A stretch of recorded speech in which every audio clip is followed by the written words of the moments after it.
Yesu n'umwami. Igice cya 55 mugira mwumvirize ubutumwa bwiza mushikizwa na Pastor Jackson Nkeshimana. WhatsApp yiwe ni 76 96 96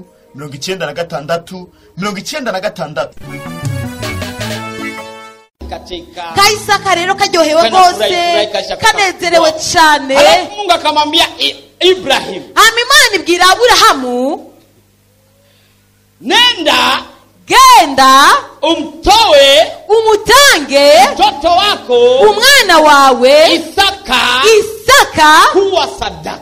Abikimazi. Kama ni wewe ungelifanya nini? Iyo abari wewe wokoze iki? Sinauliza. Simbajije none. Bwana ulikuwa na hitaji ya miaka 17 Wari ufise umutwaro wari umanye miaka 17? Utaza tuambia hitaji hiyo kama ni siri uache. Nimba atari bango urashaka kutubwira umutwaro? Ni siri? Ilikuwa kwa ajili ya mtoto. Sawa. Nawe nyene yashaka umwana. Miaka 17 ikaisha akapata mtoto.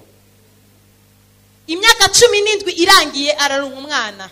Alafu Mungu anakuambia katoto kangali kanachekateke. Imana ikubwira kana kagitwenga.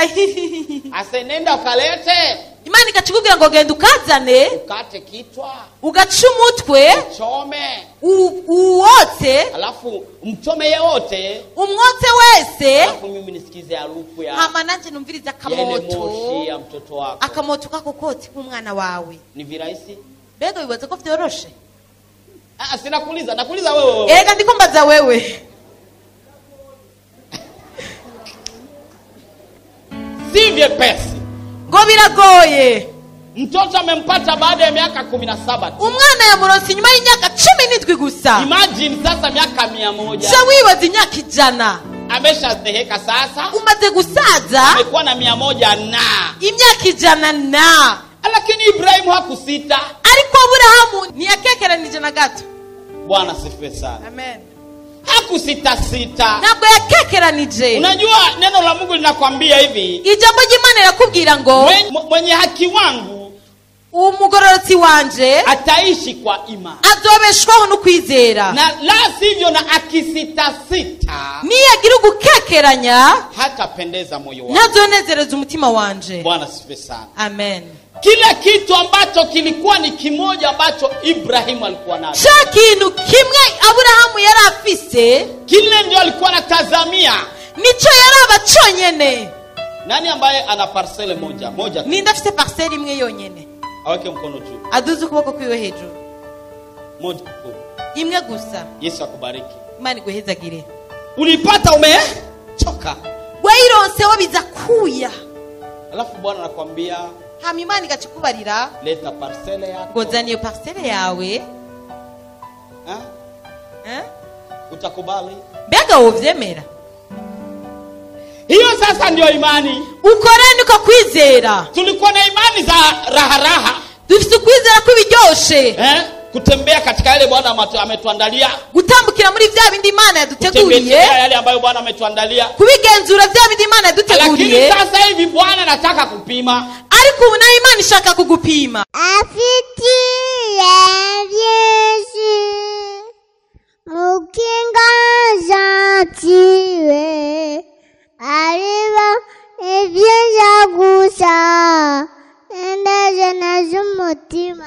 Uyu ni wa mwanya mwiza, umwanya masengesho. Reka dusenge twizere ko Yesu agiye gukora igitangaza mu buzima bwawe. Mwami Yesu ugira neza kandi uragororotse, wagiriye neza uyu mwene data arumva no majambo. Mana mugira igitangaza abone inyishu y'ikibazo afise. Arageramiwe, ararengewe, ntabona haza kubicisha, ntabona ingene biza kugenda. Ariko we ni wewe nyishu, ni ushoboye byose, ni wewe wama watabaye, ni wewe watabaye n'abandi benshi cyane. Yesu ndaguhamagaye kugira ngo mutabare, ndaguhamagaye kugira ngo umuserukeko mu izina rya Yesu Kristo, ibitakunda bikunde mu izina rya Yesu Kristo, ibitashoboka bishoboke. Ndaguhamagaye Mana kugira ngo ugire icyo ukoze, ndize kubyumvise Mwami kandi kubikoze ni mu izina rya Yesu Kristo Mwami wacu. Amen. egome twama dufise amasengesho misi yose ya kane ndagwaye kaze kugira ngo nawe ube mu amasengesho n'amasengesho yamaba ku hajya mu Kigobe hafi ya hospital militaire ahari abana naho bita kwa Gerard misi yose ya kane saa 9 n'igice kaze usengerwe nawe urohinyishu yawe Yesu aguhezagire. Muhejeje kumviriza ubutumwa bwiza mushikizwa na Pastor Jackson Nkeshimana. WhatsApp yiwe ni 79 57 14 29. Urashobora kandi no kubusanga kuri Facebook yiwe canke YouTube yiwe. Ukaba wahezagiwe burungikire n'abandi.